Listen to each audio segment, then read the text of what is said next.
सब कोई।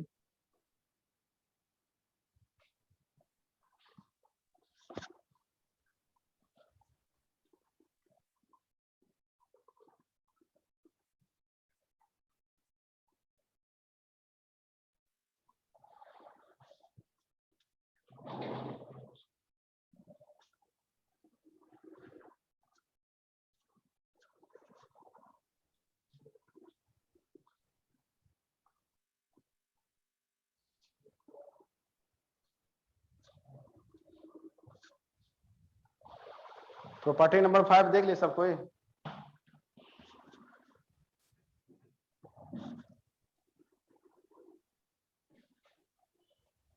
Property number 5 समझ में आया? देखिए क्या कह रहा है।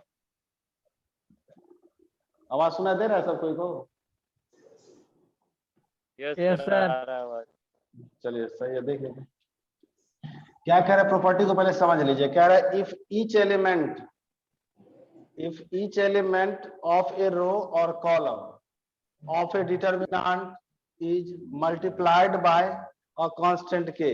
कह रहा है डिटर्मिनेंट को, यहाँ देखिए डिटर्मिनेंट के किसी भी एक रो, डिटर्मिनेंट के किसी भी एक रो या एक कॉलम के प्रत्येक एलिमेंट में कोई कांस्टेंट के से अगर मल्टीप्लाई करेंगे तब जो न्यू डिटर्मिनेंट का वैल्यू आएगा वो के टाइम्स हो जाएगा जो ओरिजिनल डिटर्मिनेंट होगा। ओरिजिनल मतलब जो पहले डिटर्मिनेंट होगा उसका के टाइम्स हो जाएगा न्यू डिटर्मिनेंट का वैल्यू। जैसे एग्जांपल में देखिए तो क्लियर हो जाएगा आपका।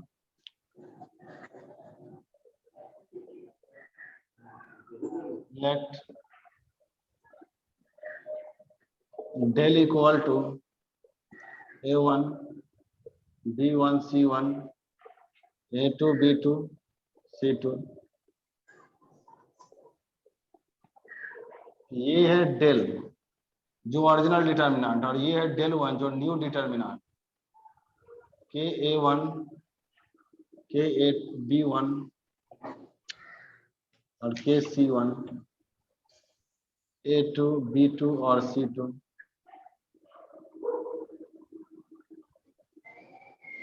a3 b3 और c3। अब देखिए इसको समझ लीजिए सब कोई क्या कह रहा है यहाँ पर। ये है ओरिजिनल डिटर्मिनेंट और ये है new determinant. Original determinant new determinant के लिए क्या कह रहा है कि डिटर्मिनेंट के किसी भी एक रो, डिटर्मिनेंट के किसी भी एक रो के प्रत्येक एलिमेंट में कोई फिक्स कांस्टेंट के से अगर मल्टीप्लाई करेंगे तो देख लीजिए आपको अभी पता है कि डिटर्मिनेंट में किसी भी एक रो में कुछ कॉमन दिखाई देगा, उसको कॉमन लेके बाहर कर सकते हैं। ये a1 b1 और c1 हो जाएगा, a2 b2 और c2,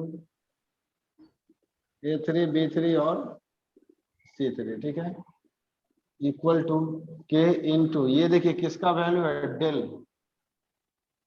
तो यहां से हम लोग लिख सकते हैं कि डेल वन जो होगा वो के टाइम्स ऑफ डेल हो जाएगा। और देखिए यहाँ पर इसका लैंग्वेज क्या कह रहा है कि जब डिटर्मिनेंट के किसी भी एक रो या एक कॉलम में कोई फिक्स कांस्टेंट से मल्टीप्लाई करेंगे तब जो न्यू डिटर्मिनेंट का वैल्यू होगा वो के टाइम्स हो जाएगा किसके, ओरिजिनल डिटर्मिनेंट के, जो आपको दिख रहा है। और कहीं समझने में प्रॉब्लम है कि नहीं को तो पूछिए अपना जहाँ पर डॉट है। न्यू डिटरमिनेंट में जो के से हम लोग मल्टीप्लाई किए हैं तो वो ओरिजिनल डिटरमिनेंट के सारे एलिमेंट से के साथ मल्टीप्लाई होगा? नहीं नहीं सारे नहीं, यहाँ पर देखिए किसी भी एक रो लिखा हुआ if each element of a row और कॉलम, या तो एक रो या एक कॉलम में अगर आप कोई कांस्टेंट से मल्टीप्लाई करेंगे तो उतना टाइम्स हो जाएगा। जैसे अभी देखिए ना, इससे पहले वाला हम एक एग्जांपल लिए थे प्रोपोर्शनल वाला, प्रोपोर्शनल वाला एग्जांपल आप देखे ना, उसमें तो जीरो हो गया इसलिए आपको पता नहीं चला, जीरो हो गया इसलिए पता नहीं चला। उसमें देखिए थे कि 2 कॉमन आया था, 2 को बाहर किए थे तो 2 को बाहर करने के बाद वो मल्टीप्लाई में आ जाता था। जैसे यहाँ पर एग्जांपल में और भी देख सकते हैं इस तरह से, डेल इक्वल टू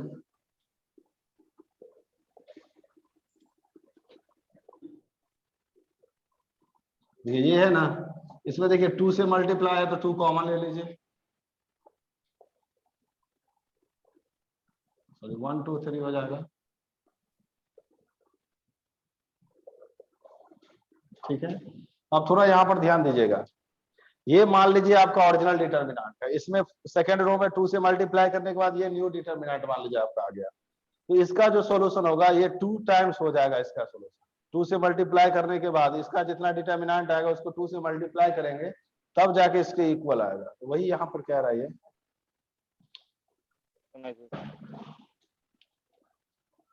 प्रॉपर्टी सबको लिख लिए क्या? Yes sir.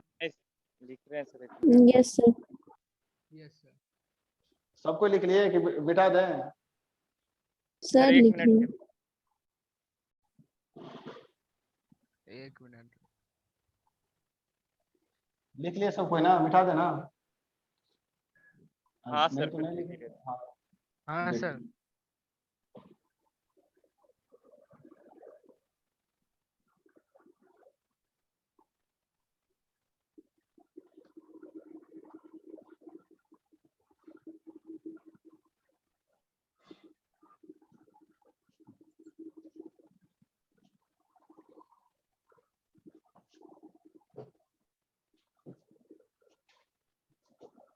लिखिए property 6।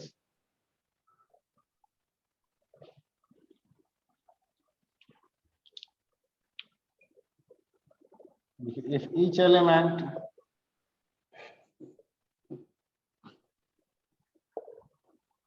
of a row or column,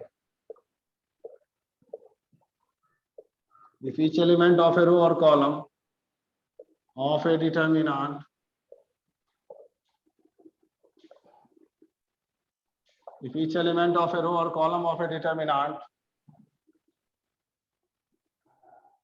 is expressed as sum of two or more terms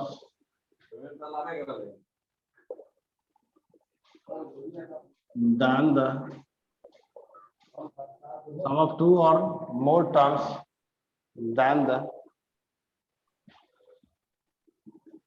determinant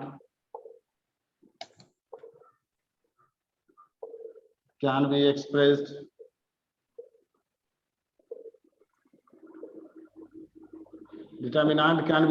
as हाँ hello. sum of two or हाँ हेलो। more determinants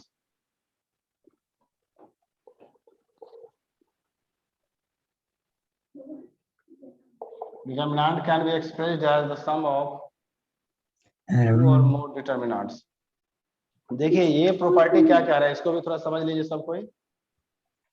ये property क्या कह रहा है, if each element of a row और column, मतलब determinant के कोई भी एक रो और एक कॉलम के प्रत्येक एलिमेंट में कोई भी, यहाँ पर देखिए, if each element of a row और column of a determinant is sum of two और मोर तो टर्म्स, नेट मतलब कहाँ खोल ले डिटर्मिनेंट छियै? के तू कथी करबो इतना नेट द के? हमरा में नेट चलिए न रहल है। देखिए इधर हमरा ऊपर जाए। डिटर्मिनेंट के किसी भी एक रो या एक कॉलम में जब दो या दो से ज्यादा टर्म सम के फॉर्म में होगा तो उसको दो या दो से ज्यादा डिटर्मिनेंट के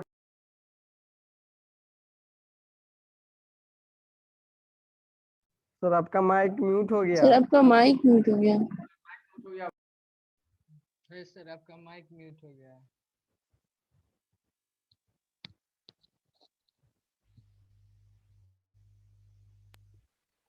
अब आवाज सुनाई दे रहा है?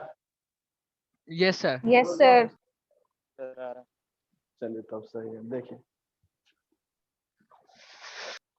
देखिए ये प्रॉपर्टी क्या कह रहा है कि जब डिटर्मिनेंट के किसी भी एक रो या एक कॉलम में दो या दो से ज्यादा टर्म सम के फॉर्म में होगा तो उसको दो या दो से ज्यादा डिटर्मिनेंट के फॉर्म में आप इसको एक्सप्रेस कर सकते हैं।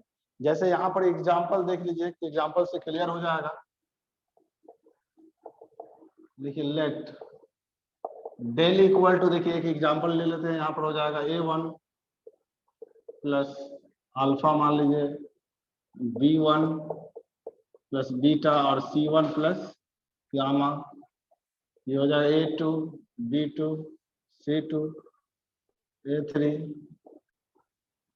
देखिए यहाँ पर डिटर्मिनेंट के किसी भी एक रो में दो टर्म सम के फॉर्म में है, इसको दो डिटर्मिनेंट के फॉर्म में एक्सप्रेस कर सकते हैं। एक बार a1 के साथ लिखिए डिटर्मिनेंट और एक बार अल्फा के साथ, तो ये हो जाएगा a1 b1 c1 a2 b2 c2 a3 b3 c3 फिर प्लस अल्फा बीटा गामा, और बाकी ये जो दो रो है उसमें कोई चेंजिंग नहीं होगा, हाँ सेम लिख देंगे ऐसे।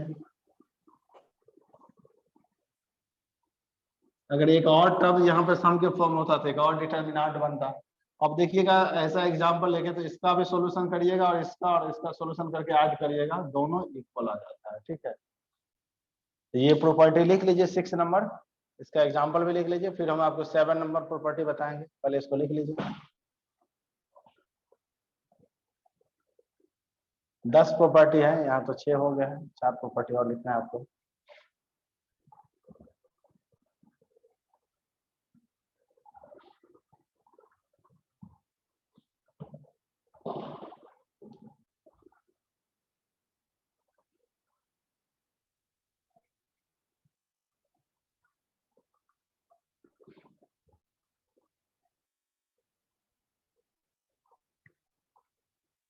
हो गया सर। हो गया ना?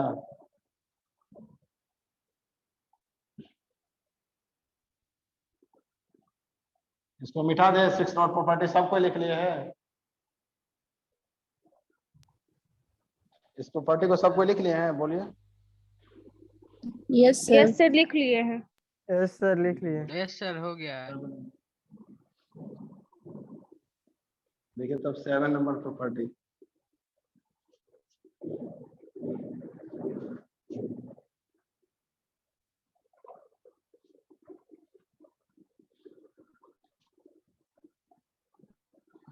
लिखिए तब 7 नंबर प्रॉपर्टी में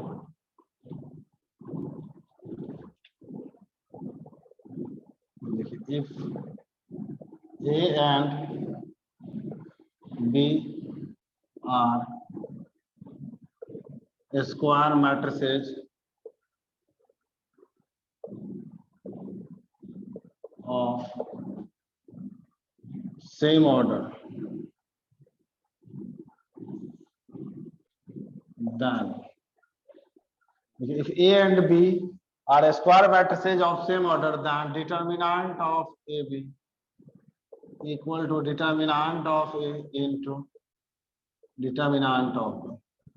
देखिए ये क्या कहता है, जब A और B दो स्क्वायर मैट्रिक्स से जो दिया रहेगा सेम ऑर्डर का, तब दोनों मैट्रिक्स को मल्टीप्लाई करिए तब डिटर्मिनेंट निकालिए, या अलग अलग डिटर्मिनेंट निकाल के मल्टीप्लाई कर दीजिए, आंसर सेम आएगा। 8 नंबर इसका प्रॉपर्टी देखिए, ये सबसे थोड़ा वीवीए हो जाएगा, जिस पर आप लोगों का जो क्वेश्चन था आर सवाल का फर्स्ट सेकंड और थर्ड नंबर जो था ना क्वेश्चन, ये इसी प्रॉपर्टी पे है, प्रॉपर्टी नंबर 8 पर देख लीजिए। If A is a square matrix, if A is a square matrix of order n, मतलब n ऑर्डर का स्क्वायर मैट्रिक्स है, 2 ऑर्डर का होगा, 3 ऑर्डर का स्क्वायर मैट्रिक्स होगा, square matrix of order n, then determinant of Ka equal to k पे power n into determinant of A। ये याद रखेंगे, determinant of K equal to k पे power n into determinant of A। ये भी हो जाएगा प्रॉपर्टी, यहाँ लिखेंगे वेयर n इक्वल टू, जहां पर जो ये पावर है n, ये n इक्वल टू हो जाएगा order of matrix, order of matrix. देखिए आपका जो एग्जाम, आपका जो क्वेश्चन था ना हर्ष अग्रवाल का, वो देखिए हम बता दे रहे हैं।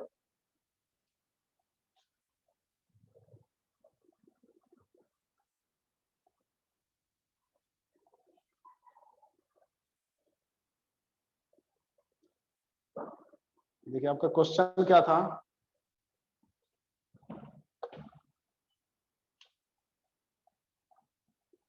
एग्जाम्पल देख लीजिए, क्वेश्चन आपका यही है ना।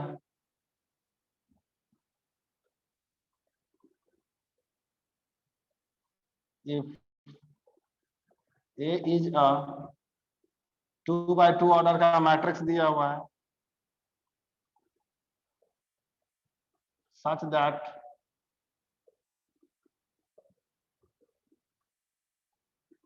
डिटर्मिनेंट ऑफ ए 0 के बराबर नहीं है and determinant of A equal to 5 दिया हुआ है. Write the value of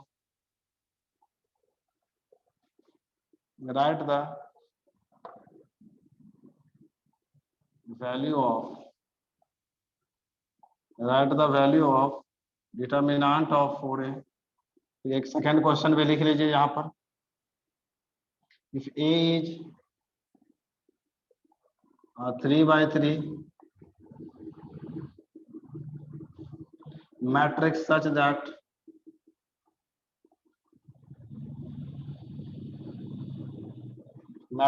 that determinant of a not equal to 0 and determinant of 3a equal to k into determinant of a, then what is the value of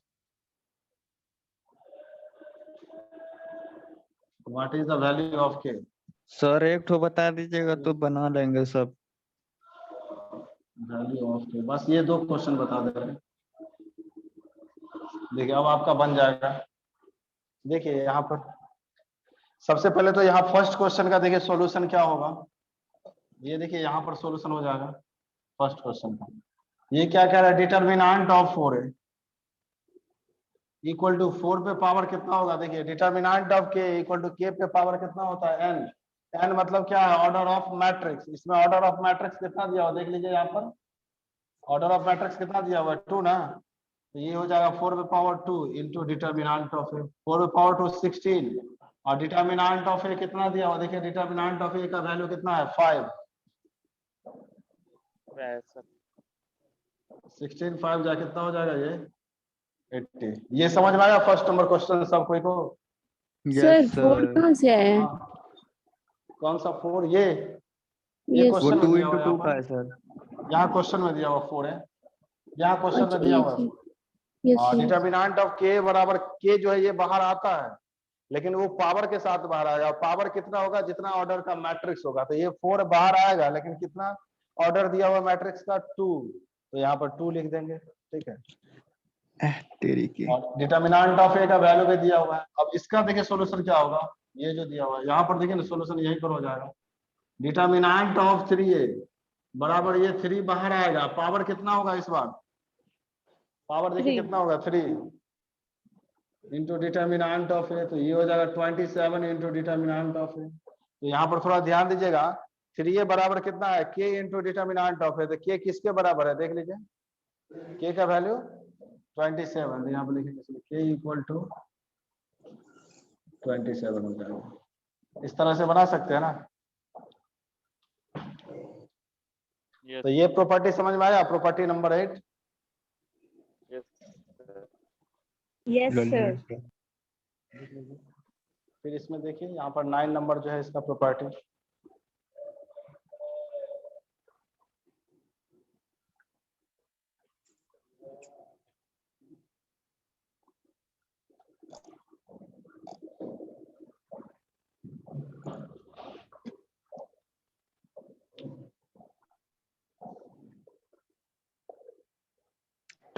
की बजा तेरी.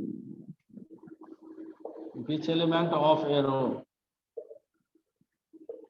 or column of a determinant,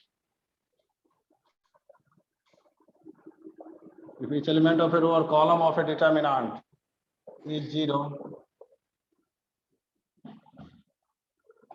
then its value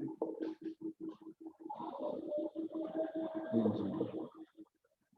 जब determinant के किसी भी एक रो या एक कॉलम का प्रत्येक एलिमेंट 0 हो जाएगा तो डिटर्मिनेंट का जो वैल्यू है वो 0 के बराबर आ जाएगा. देख लीजिए एग्जांपल.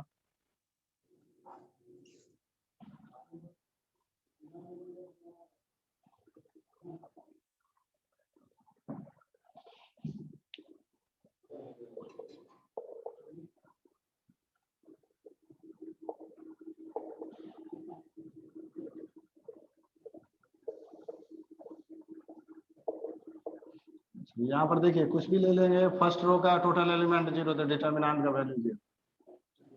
इससे आपको क्या पता चला है कि डिटर्मिनेंट का वैल्यू 0 कितना केस में आ सकता है डायरेक्ट, जब दो रो 4 या केस दो में। कॉलम सेम दिखाई देगा मतलब आइडेंटिकल होगा, जब दो रो या दो कॉलम प्रोपोर्शनल हो जाएगा मतलब सेम रेशियो हो जाएगा, या जब डिटर्मिनेंट है किसी भी एक रो या एक कॉलम का टोटल एलिमेंट 0 हो जाएगा तो डिटर्मिनेंट का वैल्यू 0 हो जाएगा। तो ये तीनों डायरेक्ट याद रखेंगे 0 1।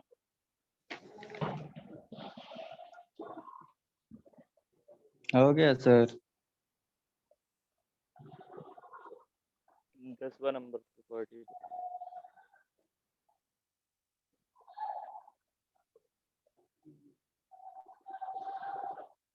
लिख लिए सर। नहीं लिख सर, लिया एक ना मिनट, सबको? 1 मिनट सर। 10 नंबर लिखिए।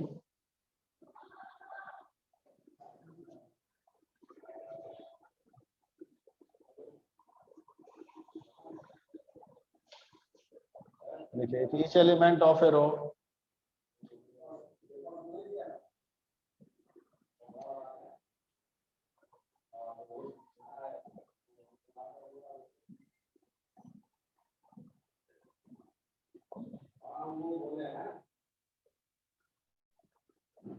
or column,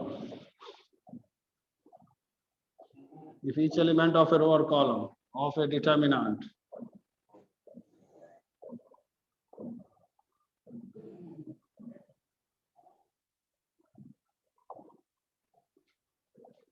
is multiplied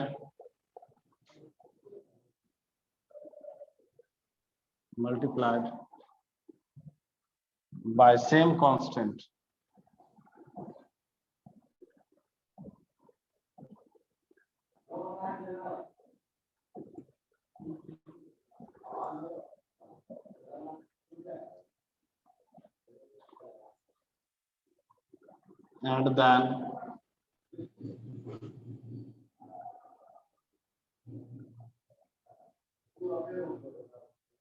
and then added to the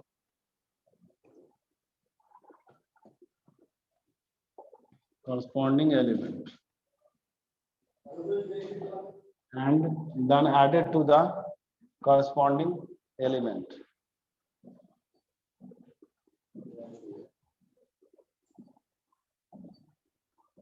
Some other row.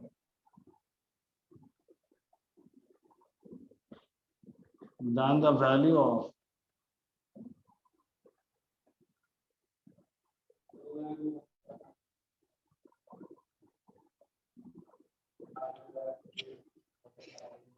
determinant remains same.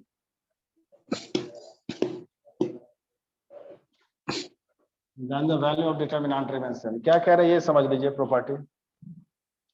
If each element of a row or column of a determinant, मतलब determinant के किसी भी एक रो या एक column के यहाँ पर देखिए मल्टीप्लाइड करेंगे बाय द सेम कांस्टेंट, मतलब फिक्स कांस्टेंट, जिसमें मल्टीप्लाई करेंगे सब में मल्टीप्लाई करेंगे। जैसे फर्स्ट रो के टोटल एलिमेंट में जो मल्टीप्लाई करना होगा तो सेम कांस्टेंट से मल्टीप्लाई करेंगे।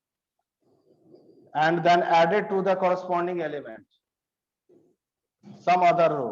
अब देखिए जैसे मान लीजिए फर्स्ट रो में आप कोई कांस्टेंट से मल्टीप्लाई करेंगे और उसके कॉरस्पॉन्डिंग मतलब उसके सामने के एलिमेंट को ऐड करना है। जैसे ये मान लीजिए फर्स्ट रो है, इसको इसमें जोड़ना है तो कॉरस्पॉन्डिंग एलिमेंट इसके सामने यही है तो इसको जोड़ेंगे, इसके सामने यही तो इसको जोड़ेंगे। तो ये कह रहा है कि फर्स्ट रो हो या सेकंड रो मतलब कोई भी एक रो में कोई कांस्टेंट से मल्टीप्लाई करके और अदर रो में अगर आप जोड़ देते हैं तब जो डिटर्मिनेंट का वैल्यू आएगा वो सेम होगा जितना पहले आया रहेगा, कोई फर्क नहीं पड़ेगा।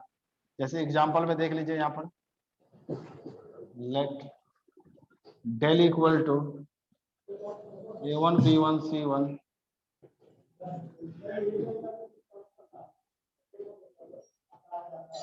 यहाँ पर हम लोग लिखेंगे r1 टेंस टू r1, मतलब r1 में जोड़ना है आपको r2 को k से मल्टीप्लाई करके, कोई भी कांस्टेंट से मल्टीप्लाई कर दीजिए। अब ये कितना हो जाएगा a1 plus k a2 b1 plus k b2 c1 plus k c2 a2 b2 c2 a3 b3 c3। देखिए ये एक डिटर्मिनांट दिया हुआ है, डिटर्मिनांट के किसी भी एक रो, ये सेकंड रो में हम कोई कांस्टेंट से मल्टीप्लाई कर दिए और इसके कॉरस्पॉन्डिंग जो एलिमेंट है इसके साथ अदर रो में जोड़ दिए, इसके सामने यही है, इसको जोड़ दिए, तब जो डिटर्मिनांट का वैल्यू आएगा ये सेम होगा, इसका भी वैल्यू कितना के बराबर हो जाएगा, ये भी डेल के ही बराबर होगा, मतलब सेम ही आएगा, कोई चेंज नहीं होगा। इसको लिख लीजिए। तो यही 10 प्रॉपर्टी था, इसको याद रखिएगा, ये 10 प्रॉपर्टी बहुत ही इंपॉर्टेंट प्रॉपर्टी है, क्योंकि अगर प्रॉपर्टी याद नहीं रहेगा तो क्वेश्चन बनाने में जो है प्रूफ दैट वाला क्वेश्चन बनाने में प्रॉब्लम होगा, ठीक है, इसलिए इस प्रॉपर्टी को याद रखिएगा, इसको लिख लीजिए पहले आप लोग। सर आपका क्लास कितना बजे से चल रहा था? कौन सा क्लास है? ये मैथ वाला वाला हम लोग का। ऑफलाइन ना? Yes sir. ऑफलाइन वाला तो 9 बजे से 9 से 11 था। सर भूल गए थे सर। उनको भी बोल दीजिएगा, बिट्टू आनंद, यस सर बोल रहे हैं। आप अपने भाई को बोल दीजिएगा, वो क्योंकि किस तारीख से उन लोगों का स्टार्ट हो रहा है 11th को। यस सर, एक मिनट।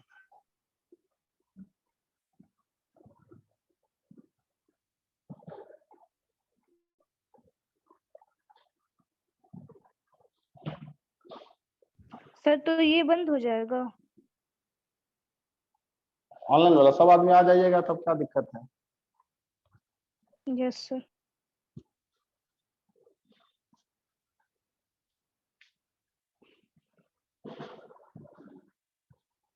अब तो लग रहा है हॉस्टल सब भी खुल ही गया है, हॉस्टल खुल गया, लाइब्रेरी खुल गया है। कहाँ खुला है सर? नहीं खुला है? सर बंद नहीं हुआ था, लेकिन बच्चा है ही नहीं। नहीं, अब आ रहा है धीरे धीरे, क्योंकि एक दो अभी एनडीए वाला सब आता है ना मेरे पास पढ़ने ऑफिस में, तो बता रहा था कि हॉस्टल में आ रहा है बच्चा। वो लोग अभी आ रहा है सर पढ़ने? हाँ अभी आ रहा है पढ़ने, वो क्लास शाम में खुलता है। तो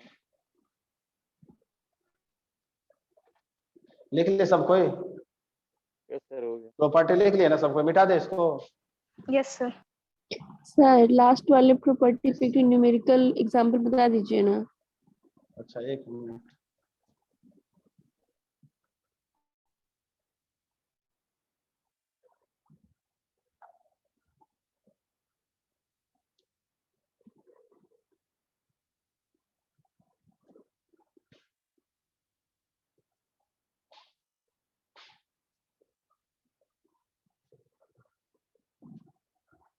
देखिए इसका एक एग्जांपल लिखिए, पहले डिटरमिनेंट को आप लोग सॉल्व करिए। यहाँ पर देखिए लेट डेल इक्वल टू हम कुछ भी मान लेते हैं,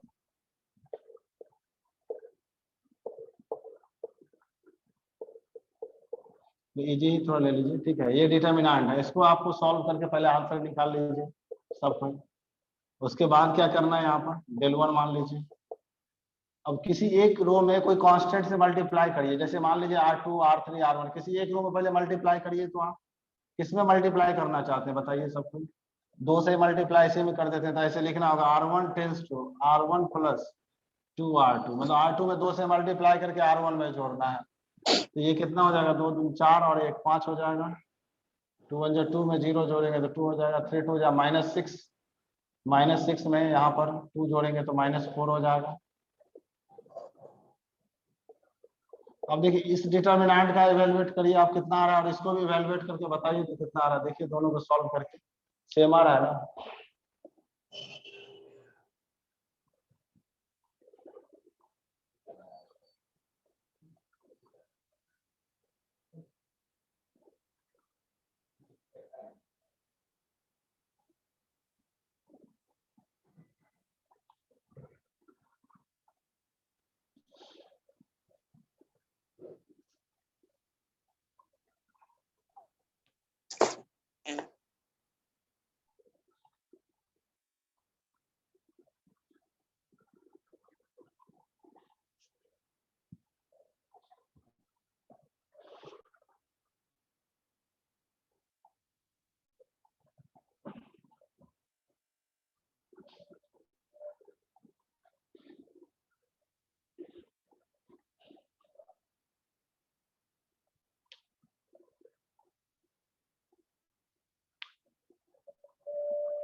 यस सर सेम आया। सेम आ रहा है ना? अब समझ में आया ना प्रॉपर्टी क्या कह रहा था? किसी भी एक रो या एक कॉलम में कोई कांस्टेंट से जब आप मल्टीप्लाई करेंगे और उसके कॉरस्पॉन्डिंग अदर रो या अदर कॉलम में जब आप उसको ऐड करेंगे तब जो डिटर्मिनेंट का वैल्यू है वो सेम आएगा। ठीक है,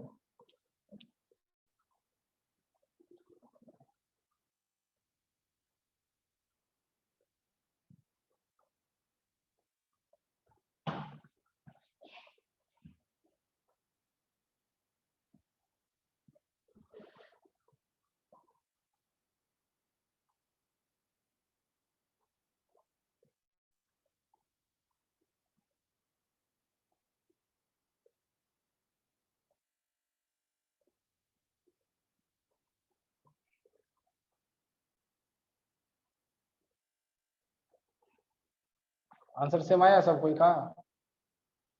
Yes, sir. अब तो सही है। इसका मतलब डिटर्मिनेंट का जो 10 नंबर प्रॉपर्टी जो लिखा हुआ है तो समझ में आ गया।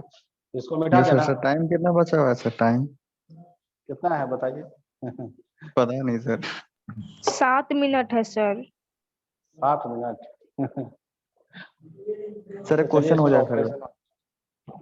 नहीं, क्वेश्चन तो अब प्रूव दैट वाला होगा। पहले इसमें समझ लीजिए कि क्वेश्चन इस प्रॉपर्टीज वाला बनता कैसे है। इसको मिटा देना। सर फिर से ज्वाइन ऑपरेट कर कैसे लेंगे। करना रहता हूँ? अच्छा देखते हैं, कटेगा तो फिर से ज्वाइन कर लेंगे। देखिए इसको ऑपरेट कैसे करना रहता है। जो ये जो लिखे थे ना R1 tense to R1 + 2 R2 लिखे थे, ये ऑपरेशन कहा जाता है इसको। ठीक है ना, डिटर्मिनेंट का। तो ये ऑपरेट कैसे करेंगे तो ये पहले समझ लीजिए आपको। किसका ऑपरेशन करना है सर?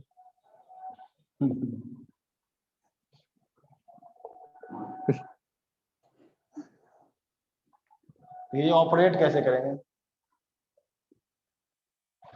जैसे यहां पर देख लीजिए।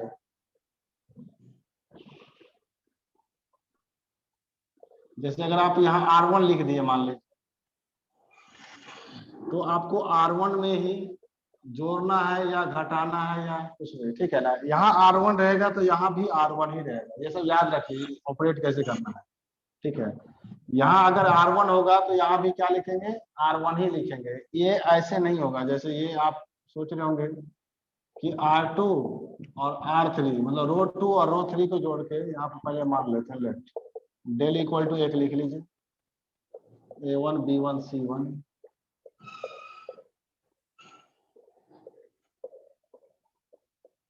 ये दिखेगा तो थोड़ा ज्यादा समझ में आएगा। देख लीजिए।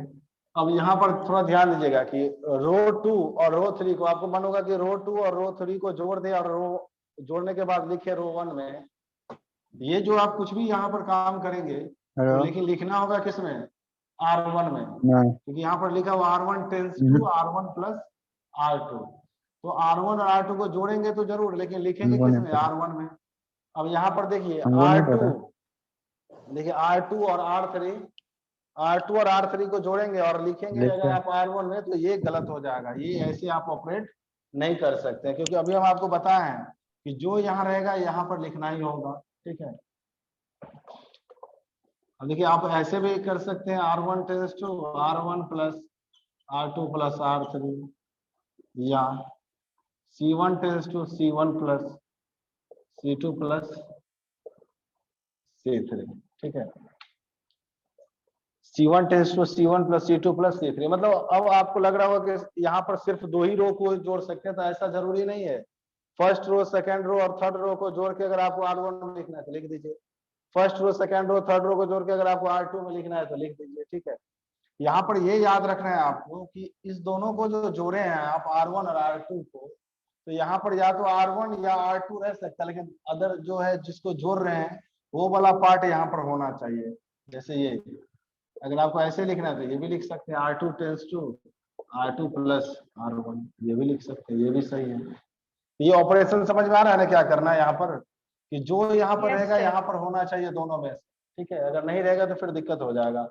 अब जैसे कोई भी क्वेश्चन है, देखिएगा आगे हम लोग बनाएंगे तो वहां पर थोड़ा ध्यान दीजिएगा कि जैसे डिटर्मिनेंट 3/3 ऑर्डर का आपको दिया हुआ है, तो एक बार में मैक्सिमम आप 2 ही बार ऑपरेट कर सकते हैं। ये देखिए ऐसे R1 plus R2 and R2 tends to R2 plus R3। जरूरी नहीं है जोड़ना ही है, घटा भी सकते हैं, मतलब हम तो बस अभी बता दे रहे हैं आपको ऑपरेट कैसे करना है। तो एक बार में यहाँ पर देखिए, एक ही बार में मैक्सिमम आप 2 बार ऑपरेट कर सकते हैं। मिनिमम तो आपको क्वेश्चन सॉल्व करने के लिए 1 बार ऑपरेट करना ही पड़ेगा, लेकिन यहाँ पर मैक्सिमम में देख लीजिएगा कि एक बार में 2 ही बार ऑपरेट करेंगे। आप सोच रहे होंगे आप इसमें फिर यहाँ पर लिख लें and R3 tends to R3 plus R1 ऐसे, तो फिर ये गलत हो जाएगा, क्योंकि एक बार में मैक्सिमम आप 2 ही बार ऑपरेट कर सकते हैं। ठीक है, समझ गए ना? एक बार में मैक्सिमम कितना बार ऑपरेट करेंगे? 2 ही बार, ये 3 बार ऑपरेट नहीं कर सकते, क्योंकि देखिएगा जब आप आगे क्वेश्चन बनाएंगे तो आपको प्रूफ दैट वाला क्वेश्चन आएगा या जीरो लाना होगा, तो आप सोचते होंगे कि R1 में R2 को जोड़ देते हैं, R2 को R3 में जोड़ देते हैं, R3 में R1 को जोड़ देंगे तो डायरेक्ट हमको प्रूफ दिखाई दे रहा है, तो ऐसा कर लेते हैं। लेकिन ऐसा नहीं होगा, एक बार में मैक्सिमम आप 2 ही बार ऑपरेट कर सकते हैं। ठीक है, लेकिन कोई क्वेश्चन को बनाने के लिए आप पार्ट बाय पार्ट, मतलब अलग अलग आप 5 बार भी ऑपरेट करिए, 10 बार भी ऑपरेट करिए, कोई दिक्कत नहीं है, लेकिन एक ही साथ अगर ऑपरेट करना है तो 2 ही बार ऑपरेट कर सकते हैं। जैसे ये क्वेश्चन है, मान लीजिए इसमें पहले ये ऑपरेशन लगा, फिर ये मान लीजिए ये ऑपरेशन लगेगा, फिर ये ऑपरेशन लगेगा, तो ऐसे पार्ट बाय पार्ट अपना कर सकते हैं आप, 2 बार 3 बार 4 बार जितना भी होगा। लेकिन एक ही साथ अगर आपको ऑपरेट करना है तो मैक्सिमम कितना बार ऑपरेट कर सकते हैं? 2 बार। ठीक है, अब इसमें देखिएगा जब जीरो प्रूफ करना होगा तो आपको पता है कि डिटरमिनेंट के किसी भी एक रो का टोटल एलिमेंट 0 होगा तो डिटरमिनेंट का वैल्यू 0 हो जाएगा। तो 0 से मल्टीप्लाई करके आप सोच रहे होंगे कि 0 बना देंगे तो डिटरमिनेंट का वैल्यू 0 आ जाएगा, हमको प्रूफ हो जाएगा। लेकिन आप ऐसा नहीं कर सकते हैं कि कोई फिक्स कांस्टेंट से मल्टीप्लाई कर सकते हैं। ऐसे R1 tends to 3R1 2R1 ऐसे बना सकते हैं, ठीक है ना, बट यहाँ पर R1 tends to 0 into R1 ये नहीं कर सकते हैं। ठीक है, ये पार्ट जो है ये पार्ट गलत हो जाएगा। कोई फिक्स कांस्टेंट से मल्टीप्लाई कर सकते हैं, लेकिन 0 से मल्टीप्लाई नहीं कर सकते हैं। फिक्स कांस्टेंट का मतलब ऐसे भी मल्टीप्लाई कर सकते हैं आप 1/2R, इस तरह से 0 को छोड़ के बाकी कोई भी नंबर से अगर आपको मल्टीप्लाई करना है तो आप कर सकते हैं, बस 0 से मल्टीप्लाई नहीं होगा। इसके बाद और भी यहाँ पर समझ लीजिए, आप सोच रहे होंगे कि 2 रो को हम मल्टीप्लाई कर दें ऐसे तो प्रूफ हो जाएगा मेरा, वही एक तरह से समझिए तो ये सर्जरी ही है।